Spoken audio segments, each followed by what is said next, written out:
नमस्कार विद्यार्थी मित्रांनो, डिस्कस अबाउट एक्झाम या आपल्या फ्री एज्युकेशन चॅनलमध्ये पुन्हा सर्वांचं स्वागत आहे. आज आपण चालू घडामोडी या विषयावर काही महत्त्वाचे सर्व प्रश्न पाहणार आहोत आणि हे सर्व प्रश्न एकूण 30 असणार आहेत, जे 2018 ते 19 या वर्षाच्या दरम्यान आलेले असतील. त्यामुळे हे लेक्चर तुम्ही शेवटपर्यंत नक्की पहा.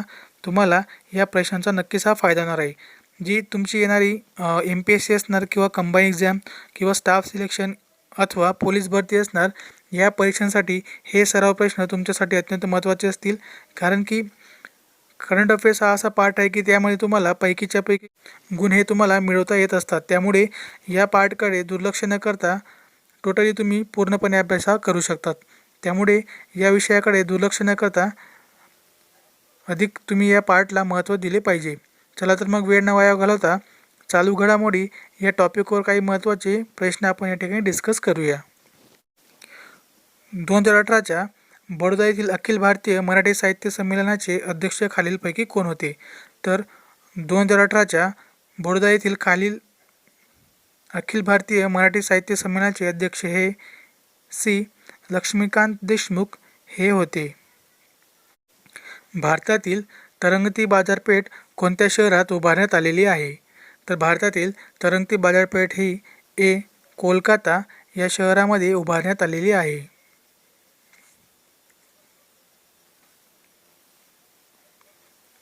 या वर्षीचा महाराष्ट्र केसरी किताब हा खालीलपैकी कोणी पटकावला?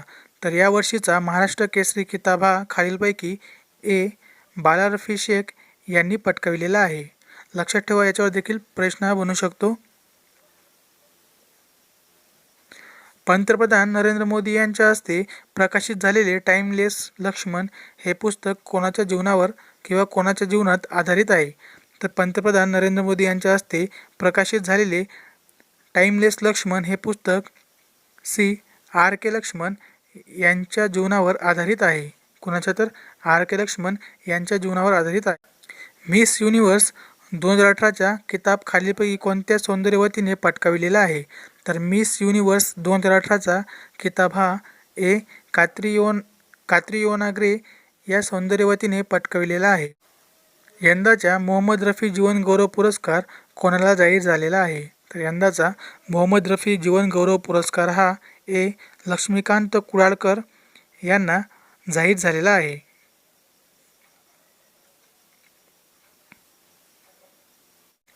महाराष्ट्रातील पहिले क्लस्टर विद्यापीठ कोणत्या शहरात स्थापण्यास मान्यता देण्यात आली आहे?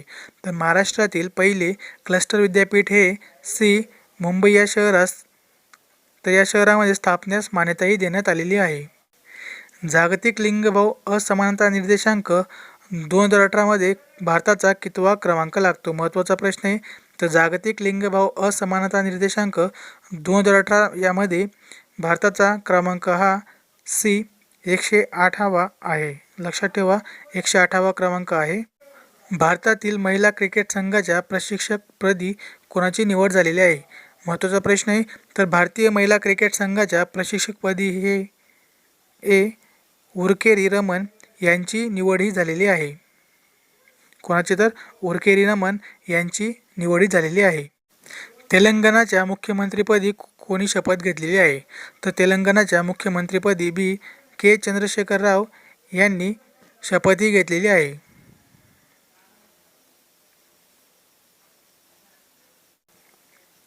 छत्तीसगडचे मुख्यमंत्री म्हणून कोणाची निवड ही करण्यात आलेली आहे? तर छत्तीसगडचे मुख्यमंत्री म्हणून भूपेश बघेल यांची नियुक्ती किंवा निवड ही करण्यात आलेली आहे.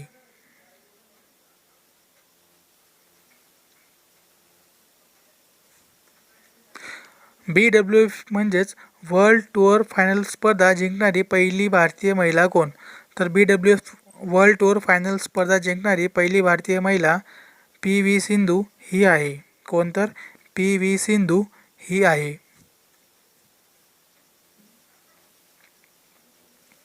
खालीलपैकी कोणत्या देशाने गीता महोत्सव आयोजित करण्याचे घोषित केले आहे? तर खालीलपैकी मॉरिशस या देशाने गीता महोत्सव आयोजित करण्याचे घोषित केलेले आहे. कोणी? तर मॉरिशस या देशाने. भारताचे नवीन वित्त सचिव म्हणून कोणाची नियुक्तीही करण्यात आलेली आहे? तर भारताचे नवीन वित्त सचिव म्हणून सी अजय नारायण झा यांची नियुक्तीही करण्यात आलेली आहे. कोणाची? अजय नारायण झा यांची. भारत आणि रशिया यांच्या दरम्यान पार पडलेला इंद्रनौसेना 2018 या युद्धाभ्यास खालीलपैकी कोणत्या ठिकाणी आयोजित केला गेला? तर भारत आणि रशिया यांच्या दरम्यान पार पडलेला इंद्रनौसेना हा युद्धाभ्यास खालीलपैकी डी. विशाखापट्टणम या ठिकाणी आयोजित केला गेला होता.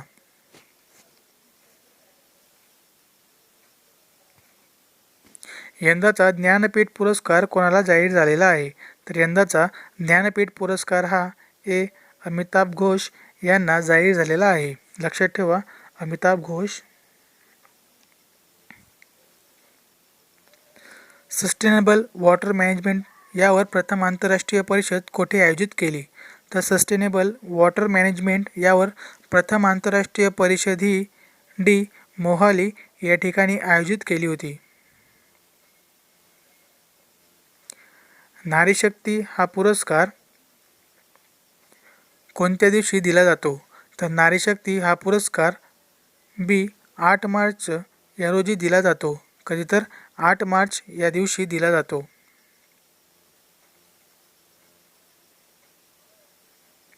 व्हाय आय एम हिंदू या पुस्तकाचे लेखक कोण आहेत?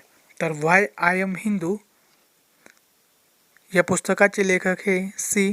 शशी थरूर हे आहेत. लक्षात ठेवा, कोण? तर शशी थरूर हे आहेत. भारतातील कोणत्या राज्यामध्ये केंद्रीय जनजातीय विश्वविद्यालयाला मान्यता देण्यात आली? तर भारतातील बी. आंध्र प्रदेश या राज्यामध्ये केंद्रीय जनजातीय विश्वविद्यालयाला मान्यताही देण्यात आलेली आहे. लक्षात ठेवा, आंध्र प्रदेश. कोकणी भाषेसाठी परेश नरेंद्र कामत यांच्या कोणत्या काव्य संग्रहासाठी साहित्य अकादमीचा पुरस्कार हा जाहीर झालेला आहे?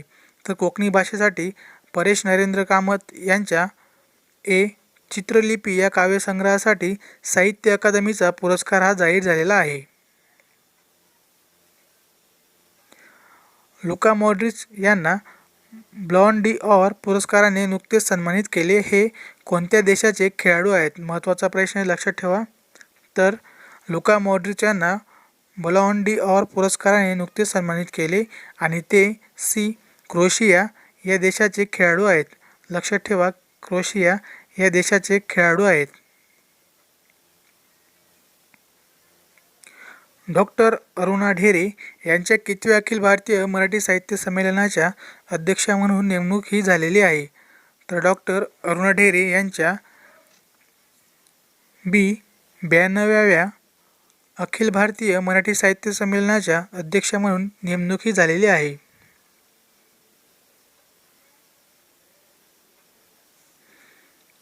पुढचा प्रश्न आहे, पर्यटन मंत्रालयाने भारतामध्ये कोणत्या कालावधीत पर्यटन पर्व हे राबविले? तर पर्यटन मंत्रालयाने भारतामध्ये 16 ते 27 सप्टेंबर या दिवशी पर्यटन पर्व हे राबविलेले आहे. लक्षात ठेवा, 16 ते 27 सप्टेंबर 2018. सर्वोत्कृष्ट मराठी साहित्य कृतीचा 2018 साहित्य अकादमी पुरस्कार कोणाला जाहीर झाला? तर सर्वोत्कृष्ट मराठी साहित्य कृतीचा 2018 साहित्य अकादमी पुरस्कार हा म. सु. पाटील यांना जाहीर झाला. हिंदी साहित्यिक चित्रा मुद्गल यांच्या कोणत्या कादंबरीसाठी 2018 साहित्य अकादमी पुरस्कार जाहीर झाला? तर हिंदी साहित्यिक चित्रा मुद्गल यांच्या ए. Post box number 203 Nala Sopara कादंबरीसाठी 2018च्या साहित्य अकादमी पुरस्कार हा जाहीर झालेला आहे. भारताचे नवीन मुख्य निवडणूक आयुक्त म्हणून कोणाची नेमणूक करण्यात आलेली आहे? तर भारताचे मुख्य निवडणूक आयुक्त हे बी. सुनील अरोरा यांची नियुक्तीही करण्यात आलेली आहे. लक्षात ठेवा, सुनील अरोरा. भारतातील कोणत्या राज्याने दिनांक 19 नोव्हेंबर 2018 रोजी नारी सशक्तीकरण संकल्प अभियान सुरू केले आहे. तर भारतातील उत्तर प्रदेश या राज्याने दिनांक 19 नोव्हेंबर 2018 रोजी नारी सशक्तीकरण संकल्प अभियान सुरू केलेले आहे. महात्मा गांधी आंतरराष्ट्रीय स्वच्छता संमेलन खालीलपैकी कोणत्या शहरात आयोजित केले गेले? तर महात्मा गांधी आंतरराष्ट्रीय स्वच्छता संमेलन खालीलपैकी डी. नवी दिल्ली या ठिकाणी आयोजित केले गेले होते. लक्षात ठेवा, नवी दिल्ली या ठिकाणी आयोजित केले गेले होते. आय होप मित्रांनो तुम्हाला आजचं लेक्चर नक्कीच आवडलं. या ठिकाणी आपण नवनवीन प्रश्नही घेतलेले होते, त्यामुळे तुम्हाला परीक्षेत त्याची नक्कीच भर पडेल. त्यामुळे खूप भिन्न प्रकारचे आपण या ठिकाणी प्रश्नही घेतलेले होते. त्यामुळे तुम्हाला आजचं लेक्चर नक्कीच आवडलं असणार, त्यामुळे लाईक करायला विसरू नका. तुमचे काही नवीन ओपिनियन्स असतील ते ओपिनियन्स मला कमेंट बॉक्समध्ये कळवा. म्हणजेच काय, तर तुम्हाला अजून या व्यतिरिक्त काय नवीन माहिती हवी आहे किंवा काय नवीन माहिती तुम्हाला पाहिजे असणार तर तुम्ही मला ते कमेंट बॉक्समध्ये नक्कीच कळवा. तसेच हा व्हिडिओ तुमच्या मित्रांना देखील शेअर करा. शेअर केल्यामुळे दुसऱ्या इतरांचा देखील त्याच्याद्वारे फायदा होईल. त्याचप्रकारे हा व्हिडिओ जर नवीन कोणी पाहत असणार तर त्यांनी लाल बटनावर क्लिक करून सबस्क्राईब करून घ्या आणि शेजारील बेल आयकॉनला प्रेस करा. त्या बेल आयकॉनला प्रेस केल्यामुळे तुम्हाला असेच काही नवनवीन येणारे व्हिडिओचे नोटिफिकेशन तुमच्यापर्यंत पोहोचत असतं. ठीक आहे, चला तर मग भेटूया पुढील लेक्चरमध्ये. तोपर्यंत धन्यवाद. जय हिंद, जय महाराष्ट्र.